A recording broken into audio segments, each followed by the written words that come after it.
Hi friends, welcome to ROJAS cooking. இன்னைக்கு நம்மளோட சேனல்ல வெறும் பால் மட்டும் வச்சு ரொம்ப டேஸ்டியான ஒரு புட்டிங் ரெசிபி தான் செய்ய போறோம்.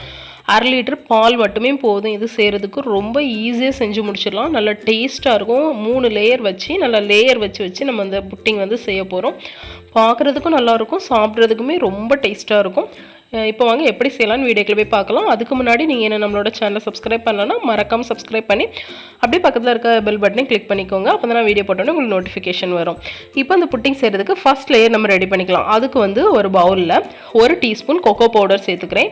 அதிலே ஒரு 3 டீஸ்பூன் அளவுக்கு பவுடர் பண்ண சுகர் சேர்த்து நல்லா மிக்ஸ் பண்ணிக்கலாம். ஒரு ஸ்பூன் யூஸ் பண்ணி நல்லா மிக்ஸ் பண்ணிக்கோங்க. அந்த சுகர் வந்து கொக்கோ பவுடர் கூடலாம் நல்லா மிக்ஸ் ஆகணும். அப்போ தான் நம்மளுக்கு வந்து சரியாக இருக்கும். நல்லா மிக்ஸ் பண்ணதுக்கப்புறமா நீங்கள் எந்த பவுலில் புட்டிங் செய்ய போகிறீங்களோ அதில் வந்து இந்த ஃபஸ்ட் லேயர் அந்த கொக்கோ பவுடர் சுகரை வந்து சேர்த்துடலாம்.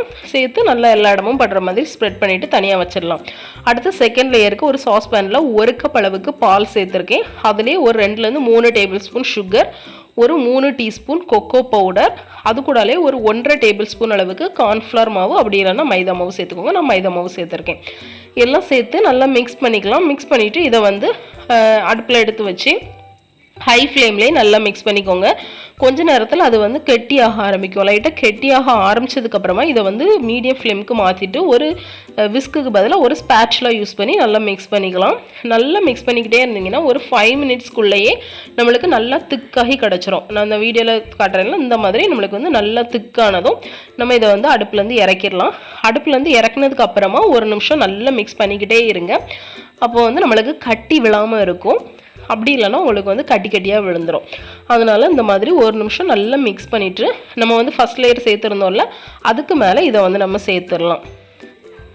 சேர்த்துட்டு நல்லா ஈவனாக எல்லா இடமும் ஸ்ப்ரெட் ஆகிற மாதிரி ஸ்ப்ரெட் பண்ணி விட்டுடலாம். இது வந்து நல்லா ஆறணும். நல்லா ஆறும்போது நம்மளுக்கு வந்து நல்லா கெட்டியாகி நல்லா திக்காகி செட்டாகி கிடைக்கும். இது ஆறிட்டு இருக்கிற கேப்பில் நம்ம வந்து 3வது லேயர் வந்து ரெடி பண்ணிக்கலாம். அதுக்கு நான் வந்து அதே சாஸ்பேனில் 1 கப் பாலில் ஒரு 3 ஸ்பூன் சுகர் சேர்த்துருந்தேன். ஃபஸ்ட்டு சேர்த்த மாதிரியே தான். அடுத்து அதுலேயே ஒரு 2 டேபிள் ஸ்பூன் பால் பவுடர் சேர்த்துருக்கேன். அதில் கொக்கோ பவுடர் சேர்த்தோம்ல, இதில் பால் பவுடர் சேர்த்துருக்கேன். அடுத்தால இதுலேயே ஒரு 1.5 டேபிள் ஸ்பூன் மைதா மாவு சேர்த்துருக்கேன். இதுக்கு பதிலாக கார்ன்ஃப்ளவர் கூட சேர்த்துக்கலாம். சேர்த்துட்டு நல்லா கட்டி இல்லாமல் விஸ்க் வச்சு நல்லா மிக்ஸ் பண்ணிவிட்டு இதையும் ஃபஸ்ட்டு செஞ்ச மாதிரியே அடுப்பில் எடுத்து வச்சு நல்லா கலரிக்கிட்டே இருக்கலாம். கெட்டியாக ஆரம்பித்ததுக்கப்புறமா மீடியம் ஃப்ளேமில் வச்சு ஒரு ஸ்பேட்சுலா யூஸ் பண்ணி மிக்ஸ் பண்ணிக்கோங்க. எந்த வித்தியாசமும் இல்லை. ஃபஸ்ட்டு செகண்ட் லேயர் செஞ்ச மாதிரி தான் 3rd லேயரும். அதில் கொக்கோ பவுடர் சேர்த்துருந்தோம், இதில் மில்க் பவுடர் சேர்த்துருக்கோம். அவ்வளோதான். மில்க் பவுடர் சேர்க்கலாலுமே பரவாயில்ல, அது வந்து ஆப்ஷனல் தான். இதில் இந்த மாதிரி நல்லா மிக்ஸ் பண்ணி நல்லா ஃபஸ்ட்டு செஞ்ச மாதிரி நல்லா கெட்டியானதுக்கப்புறமா அடுப்பு ஆஃப் பண்ணிவிட்டு மறுபடியும் ஒரு நிமிஷம் இந்த மாதிரி நல்லா மிக்ஸ் பண்ணிக்கோங்க. அடுப்புலேருந்து இறக்குனதுக்கப்புறமா நல்லா மிக்ஸ் பண்ணதுக்கப்புறமா இதை வந்து நம்ம மறுபடியும் செகண்ட் லேயர் சேர்த்துருந்தோம்ல அது வந்து நல்லா செட் ஆகிருக்கும். அந்த நேரம் பார்த்தீங்கன்னா நல்லா ஆறி செட் ஆகிருக்கும். இப்போ இந்த 3வது லேயரையும் அதில் சேர்த்துடலாம். சேர்த்துட்டு இதை வந்து ஃப்ரிட்ஜில் அப்படி இல்லைன்னா ரூம் டெம்பரேச்சரில் வச்சாலுமே சரி தான், ஒரு 1 ஹவர் கிட்ட வச்சுக்கோங்க. அப்போ நம்மளுக்கு வந்து நல்லா செட் ஆகி கிடச்சிரும். இப்போ இதை வந்து நம்ம ஃப்ரிட்ஜில் வந்து நான் வச்சுக்கிறேன். ஃப்ரிட்ஜில் வச்சுட்டு வந்துடலாம். உங்களுக்கு தேவையான ரூம் டெம்பரேச்சரில் வச்சுக்கோங்க. இப்போது நம்ம வந்து 1 ஹவர் கழித்து அதை புட்டிங் எடுக்கிறதுக்கு முன்னாடி 4th லேயர் ரெடி பண்ணிக்கலாம். அதுக்கு ஒரு மிக்சர் ஜாரில் 4 டீஸ்பூன் கொக்கோ பவுடர் சேர்த்துருக்கேன். அதிலே ஒரு 3 டேபிள் ஸ்பூன் அளவுக்கு சுகர் சேர்த்து நல்லா பவுடர் பண்ணி எடுத்துகிட்டு வந்துடலாம். நல்லா பவுடர் பண்ணி எடுத்துகிட்டு வந்ததுக்கப்புறமா இதுலேயே ஒரு 1/4 கப் அளவுக்கு ஆயில், நார்மலான ஆயில் சேர்த்தாலும் பரவாயில்ல. அப்படி இல்லைன்னா நீங்கள் பட்டர், கீ, கோகோனட் ஆயில் எது வேணாலும் சேர்த்துக்கலாம். நார்மலான ஆயில் சேர்த்திங்கன்னா கொஞ்சம் லிக்விடாக இருக்கும். அப்படி இல்லைன்னா கொஞ்சம் உங்களுக்கு செட் ஆகும், சாக்லேட் மாதிரி சேர்த்து நல்லா அரைச்சி எடுத்துகிட்டு வந்துடணும். லைட்டாக ஒரு பேஸ்ட் மாதிரி இருக்கணும். அந்த அளவுக்கு நீங்கள் ஆயில் சேர்த்துக்கோங்க. எனக்கு வந்து 1/4 கப் அளவுக்கு ஆயில் தேவைப்பட்டுச்சு. சேர்த்துட்டு இந்த மாதிரி புட்டிக்கு எடுத்துட்டு அதுக்கு மேலே இந்த மாதிரி அந்த 4வது லேயரையுமே வச்சு நல்லா ஸ்ப்ரெட் பண்ணி விட்டுக்கோங்க. இதையுமே ஒரு 10 நிமிஷம் ஃப்ரிட்ஜில் வச்சு எடுத்துகிட்டு வந்துடலாம். இப்போ பாருங்கள், நான் வந்து கீ சேர்த்ததுனால எனக்கு வந்து மேலே வந்து சாக்லேட் மாதிரி செட் ஆகிருக்கு. நீங்கள் ஆயிலுமே சேர்த்துக்கு செய்யலாம். ஆயில் சேர்த்திங்கன்னா உங்களுக்கு நார்மலாக இருக்கும், செட் ஆகிற மாதிரி.